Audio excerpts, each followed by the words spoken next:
Hello everyone, let's welcome to economics class. Let's discuss the topic deficit financing. Deficit financing.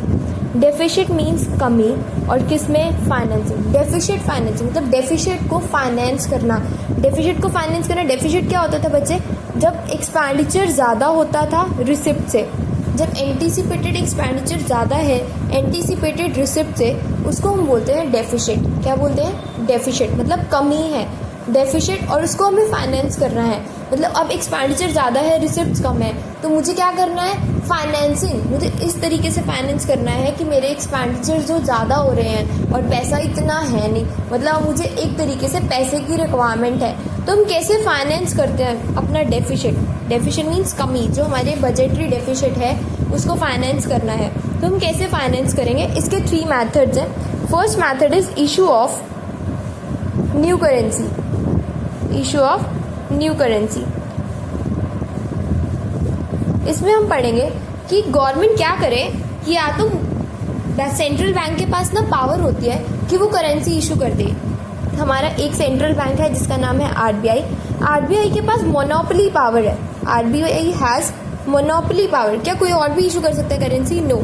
RBI has the monopoly power to issue the currency.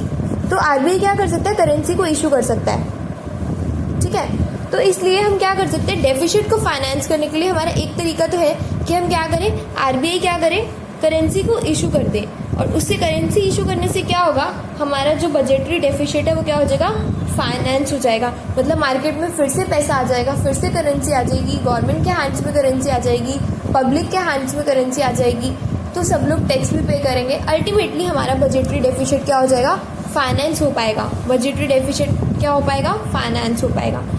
Clear है कि हम क्या करें? RBI क्या करे? Currency को issue कर दे. Second point क्या हो सकता है? डिसइन्वेस्टमेंट. डिसइन्वेस्टमेंट. गवर्नमेंट क्या करे? What is disinvestment? हम पहले भी पढ़ चुके हैं. डिसइन्वेस्टमेंट होता है जब गवर्नमेंट अपने पब्लिक अंडरटेकिंग्स को क्या करती है? क्या करती है? प्राइवेट सेक्टर को सेल करती है. Sell to private sector. Sell to private sector. जब गवर्नमेंट अपने पब्लिक सेक्टर अंडरटेकिंग को, मतलब पब्लिक अंडरटेकिंग जो गवर्नमेंट की खुद की जमीन है वो प्राइवेट सेक्टर को बेच देती है, तो जब गवर्नमेंट बेचेगी तो गवर्नमेंट के पास पैसा आएगा. गवर्नमेंट के पास पैसा आएगा तो ये भी एक तरीका है कि गवर्नमेंट अपनी रिसिप्ट बढ़ा सकती है.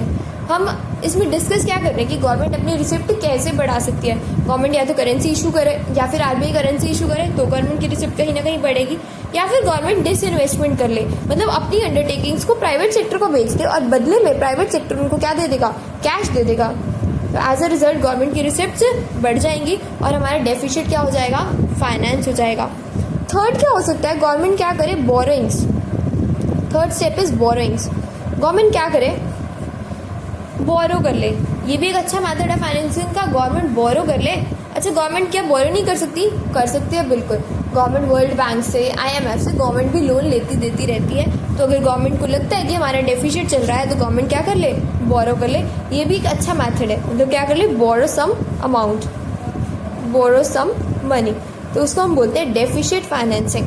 तो 3 methods of deficit financing are issue of new currency, government currency issue करवा ले, डिसइन्वेस्टमेंट कर ले, या फिर बोरोइंग्स कर ले. क्लियर है? उसके बाद हमारे पास नेक्स्ट हम जो आज क्लास में सीखने वाले हैं, जो हमने 3 टाइप्स ऑफ डेफिशिट होते थे बच्चे. Types of deficit. कितने टाइप्स होते थे डेफिशिट के? 3 टाइप्स होते थे. कौन कौन से? Revenue deficit, fiscal deficit and primary deficit. ठीक है, 3 टाइप्स होते हैं. अब आता है रेवेन्यू डेफिशिट. क्या होता था? हमने पढ़ा था रेवेन्यू डेफिशिट क्या होता है. जब रेवेन्यू खर्चा ज़्यादा होता है रेवेन्यू रिसीट से, उसको हम बोलते थे रेवेन्यू डेफिशिट. डेफिशिट मीन्स कमी, और कमी कब आएगी? जब रेवेन्यू खर्चा ज़्यादा होगा रेवेन्यू रिसीट से. फिस्कल डेफिशिट मैंने बताया था. फिस्कल होता है टैक्सेशन से रिलेटेड, बट हम जनरल में बात करते हैं जब टोटल एंटीसिपेटेड एक्सपेंडिचर ज़्यादा होता है टोटल एंटीसिपेटेड रिसिप्ट से, बट बोरिंग्स को छोड़ के, एक्सक्लूडिंग बोरिंग्स को छोड़ के, तो उसको हम बोलते हैं फिस्कल डेफिशिट. और जब फिस्कल डेफिशिट में से हम इंटरेस्ट माइनस करा देते थे तो उसको हम बोलते थे दैट इज प्राइमरी डेफिशिट. क्या बोलते हैं? Primary deficit. क्लियर? बट मेरे को इस क्लास में जो कवर करना है दैट इज इम्प्लीकेशंस कि अगर ऐसा ऐसा डेफिशिट आ रहा है तो उससे क्या पता लगता है, क्या होगा फिर मार्केट में. The most important point in this class is fiscal deficit की इम्प्लीकेशंस. इंपॉर्टेंट तो सिर्फ फिस्कल डेफिशिट की ही है एग्जाम पॉइंट से, ठीक है. तो मेनली मेरा फोकस फिस्कल डेफिशिट की इम्प्लीकेशंस पे रहेगा. वो क्या है इम्प्लीकेशंस, मतलब फिस्कल डेफिशिट है, मतलब टोटल खर्चा ज़्यादा है टोटल रिसिप्ट से. तो as a result, implication means as a result क्या होगा, ऐसा क्यों हो रहा होगा, खुद सोचो कि वेस्टफुल खर्चा ज़्यादा हो रहा होगा. मैं कह सकती हूँ increase in wasteful expenditure. Increase in wasteful expenditure में कह सकती हूँ कि वेस्टफुल खर्चा क्या हो रहा होगा, ज़्यादा हो रहा होगा. डेफिशिट गवर्नमेंट का तभी आता है जब वेस्टफुल खर्चा गवर्नमेंट, डेफिशिट मीन्स कमी, और कमी तभी आती है, मतलब एक्सपेंडिचर ज़्यादा तभी होते हैं.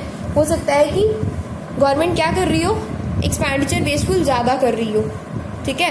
क्योंकि क्या होता है कि अगर मान लो हम बजटरी डेफिशिट को फाइनेंस करवाने के लिए न्यू करेंसी इशू करवा भी लें, ठीक है, करवा भी लें, या गवर्नमेंट किसी से पैसा बोरो कर भी ले, तो गवर्नमेंट के हाथ में क्या होता है, एक्स्ट्रा पैसा आ जाता है. और कई बार गवर्नमेंट उस एक्स्ट्रा पैसे से क्या करती है, वेस्टफुल खर्चा भी करने लगती है, ठीक है. तो वेस्टफुल खर्चा भी बढ़ सकता है. डेफिशिट की इम्प्लीकेशंस क्या है, डेफिशिट की वजह से वेस्टफुल खर्चा बढ़ सकता है. सेकेंड क्या होता है, इंक्रीज इन प्राइजेस, जिसको हम ये भी बोल देते हैं इन्फ्लेशन.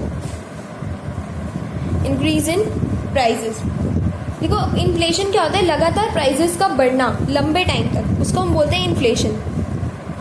और बजटरी डेफिशिट हमेशा तभी आता है, डेफिशिट मीन्स कमी. बजट हमेशा क्या होता है, बजटरी डेफिशिट तभी आता है जब हमारी एक्सपेंडिचर क्या हो, ज़्यादा, और रिसिप्ट्स क्या हो, गवर्नमेंट की कम, ठीक है.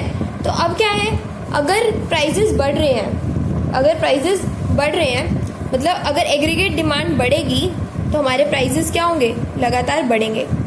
अगर हमारी एग्रीगेट डिमांड बढ़ेगी तो हमारे प्राइजेस क्या होंगे, बढ़ेंगे, ठीक है. अब ये ऐसा क्यों कह रही हूँ मैम, देखो अगर गवर्नमेंट क्या कर रही है, खर्चा ज़्यादा कर रही है, इस पॉइंट को समझना. गवर्नमेंट खर्चा ज़्यादा कर रही है, गवर्नमेंट खर्चा कर रही है मीन्स हमारे हाथ में पैसा आ रहा है, ठीक है, we are getting enough money. अगर हमारे पास पैसा आ रहा है और हम उससे क्या करेंगे, डिमांड रेज करेंगे. हमारे पास एक्स्ट्रा पैसा आ रहा है, गवर्नमेंट बहुत सारा खर्चा कर रही है, मतलब मेरे हाथ में पैसा आ रहा है, मैं उससे क्या करूँगी, डिमांड बढ़ाऊंगी. और डिमांड लगातार बढ़ती है तो मतलब प्राइजेस क्या होते हैं, राइज हो जाते हैं. अगर सप्लाई उसी रेट से ना बढ़े तो प्राइजेस बढ़ने लगते हैं. तो डेफिशिट की वजह से इन्फ्लेशन की सिचुएशन भी आ सकती है. क्लियर है, डेफिशिट की वजह से इन्फ्लेशन की सिचुएशन भी आ सकती है. नेक्स्ट पॉइंट होता है increase in financial burden. Increase in financial burden. अब ये क्या बात है, इंक्रीज इन फाइनेंशियल बर्डन, इसका मतलब ये है कि फिस्कल डेफिशिट है बच्चे, मतलब कमी चल रही है मार्केट में, मतलब गवर्नमेंट खर्चा ज़्यादा कर रही है, वो होता है फिस्कल डेफिशिट. तो बर्डन तो बढ़ेगा ना, अगर गवर्नमेंट खर्चा ज़्यादा कर रही है, हो सकता है गवर्नमेंट ने कहीं से लोन लिया हो सकता है गवर्नमेंट कहीं से बोरो करके कर रही हो, या गवर्नमेंट ने अपनी इन्वेस्टमेंट बेची हो, तो उससे फाइनेंशियल बर्डन तो बढ़ेगा ना गवर्नमेंट पे, गवर्नमेंट की लायबिलिटी तो कहीं ना कहीं बढ़ेगी. तो दीज 3 आर इम्पॉर्टेंट इम्प्लीकेशन. क्या याद करना पड़ेगा, increase in wasteful expenditure, deficit की वजह से वेस्टफुल खर्चा बढ़ता है, प्राइजेस बढ़ते हैं, और फाइनेंशियल बर्डन गवर्नमेंट का बढ़ता है. क्लियर है. सेम अगर मैं बात करूँ रेवेन्यू डेफिशिट की इम्प्लीकेशंस, तो ये 2 पॉइंट्स तो बिल्कुल सेम रहेंगे कि अगेन गवर्नमेंट का रेवेन्यू खर्चा ज़्यादा है, मतलब इन्फ्लेशन यहाँ पे भी आएगा, क्योंकि गवर्नमेंट खर्चा ज़्यादा कर रही है तो प्राइजेस बढ़ेंगे और डिमांड भी बढ़ेगी. Same point here also, burden भी गवर्नमेंट का बढ़ेगा ही बढ़ेगा. क्लियर, ये भी नॉर्मल है, और इन्फ्लेशन की सिचुएशन भी आएगी. तो चारों पॉइंट जनरली इसमें भी चल जाते हैं, ठीक है. That is disinvestment, increase in financial burden and inflation. बात आती है बच्चे प्राइमरी डेफिशिट में क्या इम्प्लीकेशंस होंगी. देखो प्राइमरी डेफिशिट में इंटरेस्ट पेमेंट का बर्डन नहीं होगा. मैं कह सकती हूँ it does not carry interest payment burden. It does not carry interest payment burden. इस पर इंटरेस्ट का बर्डन नहीं होगा. बाकी सब में तो चलो सब सेम पॉइंट्स है, बट इसमें इंटरेस्ट का बर्डन नहीं होगा क्योंकि हम इसमें इंटरेस्ट हटा देते हैं. तो प्राइमरी डेफिशिट में कभी भी इंटरेस्ट का बर्डन नहीं होगा. क्लियर है. एक बार मैं इसको रिवाइज करवा दूँ पूरी क्लास को. जल्दी से मेरे साथ साथ बताएंगे। डेफिसिट का मीन्स कमी, और फाइनेंस करना मतलब जब गवर्नमेंट का खर्चा ज़्यादा होता है ना और रिसिप्ट कम होती है तो गवर्नमेंट क्या करे कि अपनी इनकम बढ़ाए। गवर्नमेंट को रिसिप्ट बढ़ानी है, फाइनेंस करना है, तो गवर्नमेंट क्या करे, गवर्नमेंट करेंसी इशू करवा ले, गवर्नमेंट डिसइन्वेस्टमेंट कर ले, अपनी अंडरटेकिंग्स प्राइवेट सेक्टर को बेच दे या फिर बोरो कर ले। ये 3 स्टेप्स हैं that helps in deficit financing, जो हमारे डेफिसिट फाइनेंसिंग में मदद करते हैं। फिर हम 3 टाइप्स ऑफ डेफिसिट पढ़ चुके थे, revenue, physical and primary. Revenue खर्चा ज़्यादा, रेवेन्यू रिसिप्ट से।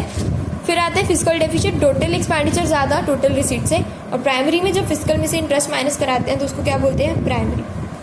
बच्चे फिजिकल डेफिसिट की मैंने सबसे पहले इंपॉर्टेंस बताई है क्या, कि जब गवर्नमेंट का एक्सपेंडिचर ज़्यादा होता है मतलब गवर्नमेंट वेस्टफुल खर्चा ज़्यादा कर रही होगी, उससे प्राइजेस बढ़ने की सिचुएशन आएगी। अगर गवर्नमेंट खर्चा ज़्यादा करेगी तो मेरे हाथ में पैसा ज़्यादा आएगा, मेरे पास पैसा ज़्यादा आएगा मतलब गवर्नमेंट खर्चा कर रही है तो गवर्नमेंट हमारे ऊपर ही तो कर रही होगी, कहीं ना कहीं सब्सिडी दे रही होगी या कुछ भी हेल्प कर रही होगी, तो मेरे हाथ में पैसा आएगा तो मैं डिमांड रेज करूँगी और लगातार डिमांड के बढ़ने से प्राइजेस बढ़ जाते हैं। और increase in financial burden, government खर्चा ज़्यादा कर रही है तो कहीं ना कहीं गवर्नमेंट पैसा बोरो भी कर रही होगी।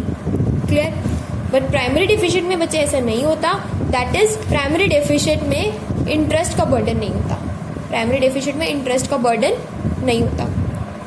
ओके कोई भी डाउट होता है आपको, यू कैन कॉल और message me, and thanks for today.